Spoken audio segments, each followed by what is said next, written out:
1987. As you're logging in, if you guys would be kind enough to say where you're logging in from, hit the like button and feel free to continue doing so throughout the dialogue. If you're catching the simulcast over on the YouTube, please be sure to like, subscribe, and hit the notification bell as well.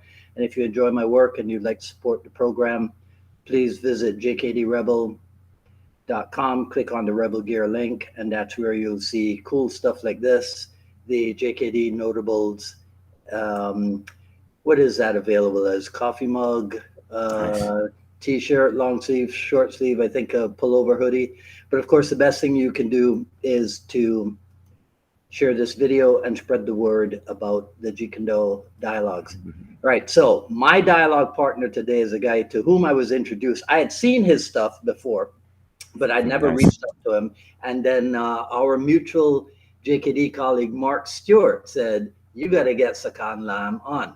So I should tell you guys, it is 7 a.m. in his part of the world.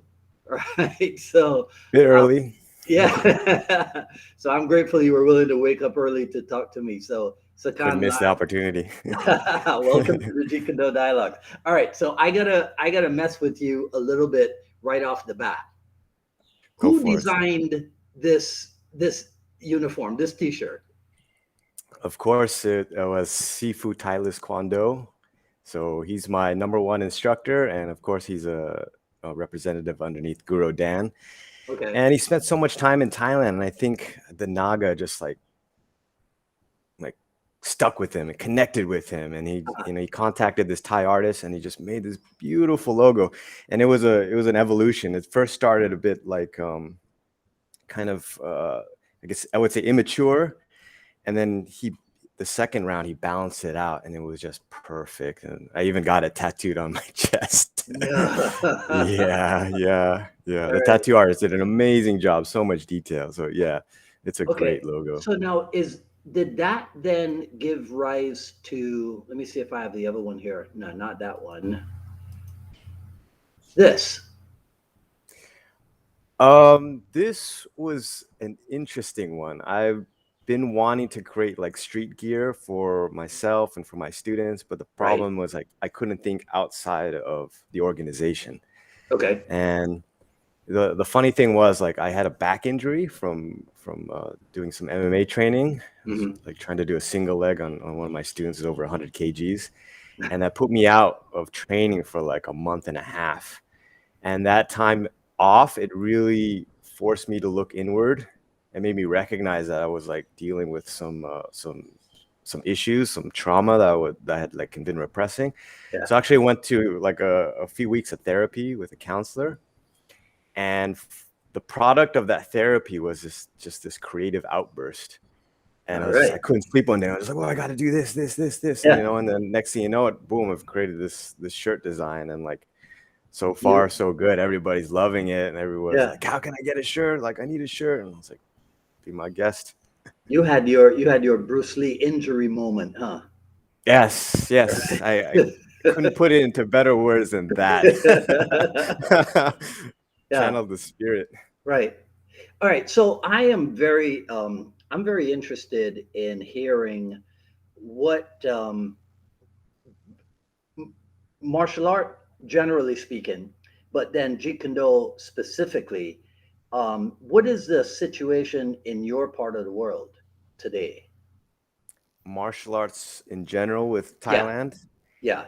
As I always tell people, martial arts in Thailand, they have a very unsophisticated look at the martial arts. How so? So the predominant martial art, of course, is Muay Thai, Right.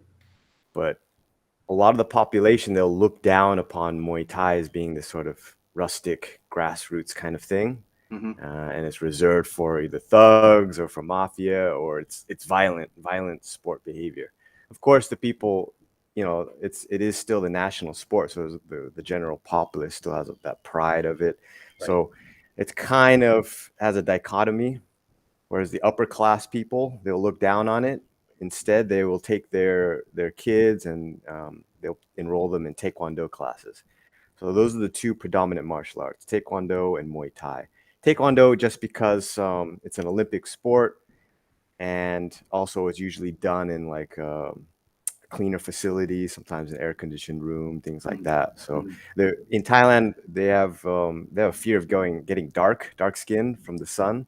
So yeah, exactly. So it's Southeast Asia in general, yeah. So if you Right. have got white skin, you're actually considered higher class. Oh, that's So funny. kind of yeah. That's funny.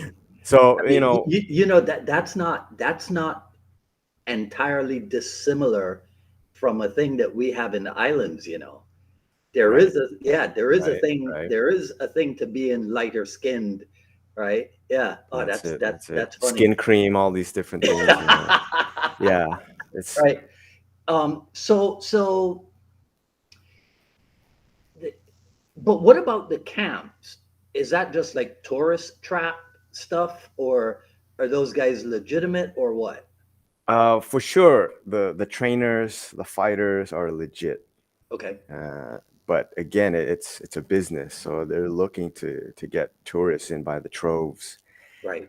And you always you look at the reviews, and you'll get to see on Google which one's the real deal or not. And the problem with Thai trainers is they're all different across the board. Mhm. So generally, you won't get like management to take these trainers and say, okay, we need to have quality control. It needs to be like this across the board. It's just you hold the pads, you do your thing, Right. and again, that could be the greatest thing, or it could be the worst thing.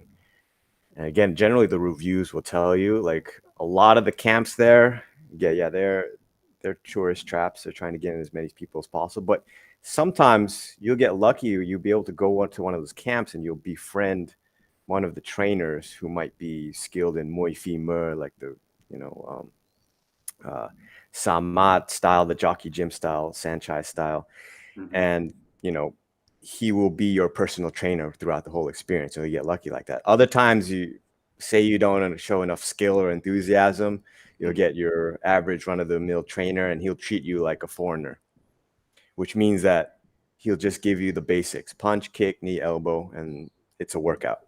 Right. Yeah. Because you're the Interesting. same to him. You'll be like, okay, I'm not going to see you in a couple of weeks, or I'm not going to see you very soon. So why do I need to put more effort than is required of me? Yeah. For And me, though, the smaller gyms, the lesser known gyms, that's where you get the best experience, and you really have to okay. search around. You really have to talk to people. Now, your part of the country, is it significantly different from like the capital or what have you? I would say so. Chiang Mai is a mountain city. It's Hmm. considered the second largest city in Thailand, but the vibe is so much different. The people are much friendlier, more relaxed. In Bangkok, everybody's stressed out. It's Yeah. a megalopolis. People are in a rush. People, looking to hustle. Yeah. But here, it's much harder to do business, to be honest. But the attitude is really good. People are really friendly. People Right. are just relaxed. So I'm gonna confess to being a little bit confused because I look at pictures of your place, right? Your school and your students and what have you. And for lack of a better expression, they look American. The vibe from your school looks American. So then I'm doing my research on you, and you're Californian, Yeah, yeah. I was born in Bangkok, but my parents took me to the States when I was 2 years old, pretty much. And I grew up okay, in Simi Valley, so right? Ventura County. Yeah, like most of the students, I'd say like 90% of the students are we call Farang or foreigners. Hmm.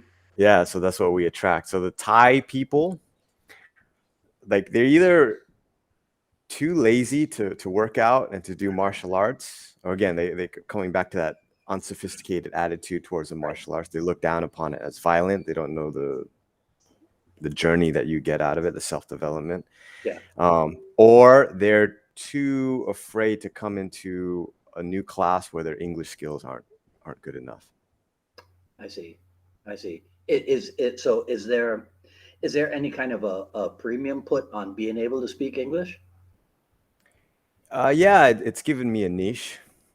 Hmm. So, again, martial arts is really a really confined market, Right. and it's either for the obsessed nerds like ourselves, yeah, um, what I have to do, I have to market it as fitness, I noticed self-defense, and that. things like Yeah. that. So, it's very difficult. And the problem was, Sifu Kwan, he's got to be the best instructor I've ever had. But as a Mhm. businessman, he kind of programmed me to thinking that martial artists don't make money.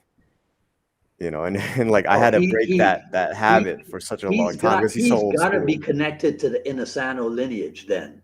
That's absolutely, yeah.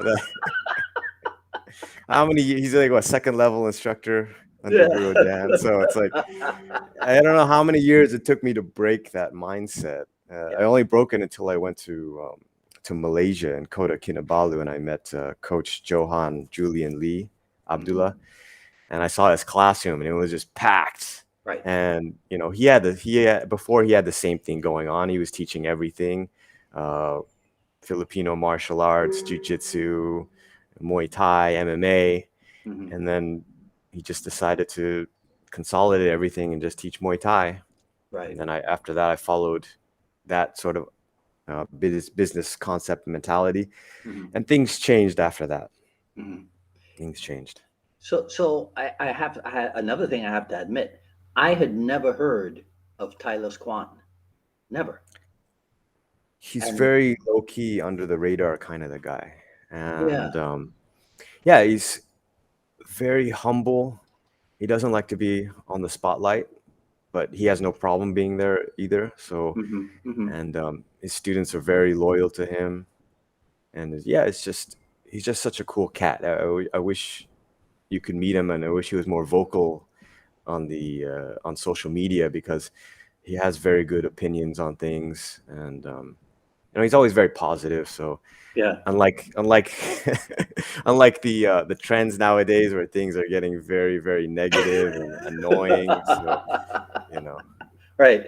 Yeah. But that was that. So then I find out about him, and then I'm reading more about you, and then the name Ron Heb comes up. Ron Head. Yeah. I Right. haven't heard of that person yet. Yeah. So Ron Heb. Let me see if I can remember what it was that I read. I think it was through Ron Heb that Sifu Kwan got involved with the Magda Institute or something, Okay, okay, there we right? go. Yeah. So I'm like, I mean, I know the name Ron Heb, and of course I know who Cass Magda is, but I was just surprised that I had never heard of of Sifu Kwan. And then I find out that you guys have branches around the world. Yeah, yeah. I And even my our own students, they're like, "Oh, we have other branches in different parts of the right. world," and I'm like, I should be more vocal about this, because they only know Core Combat Chiang Mai, and I said, "Well, Sifu Yeah. Kwan's got instructors, Yeah. at Well, because least 10 instructors worldwide." right, when I saw the name, I mean, that should have clued me into something, but I thought maybe it was just, you just use the name of your city in your school, right? But then Right, I right. find out, you've got guys in Hong Kong, in England, in Ireland, and even in Spain, right? Yeah, yeah, yeah. Great Britain as well. That's pretty cool. Yeah, thank you for doing your research. That's really appreciative, Sifu. Right? I'm Okay, all right. honored. Okay, so now, so you were born in Bangkok, but then you moved to LA. You grew up in Simi Valley. So if you grew up in California, you had to have trained Taekwondo over there, right? Oh, absolutely. Yeah, I Yeah. think it was 9, 10, 11 years old. I was doing Taekwondo, Tang Sudo Okay. in Simi Valley. And it was a great experience. Great experience until I got hit by the Korean master. and then another and then a great experience until I did sparring in Tang Sudo.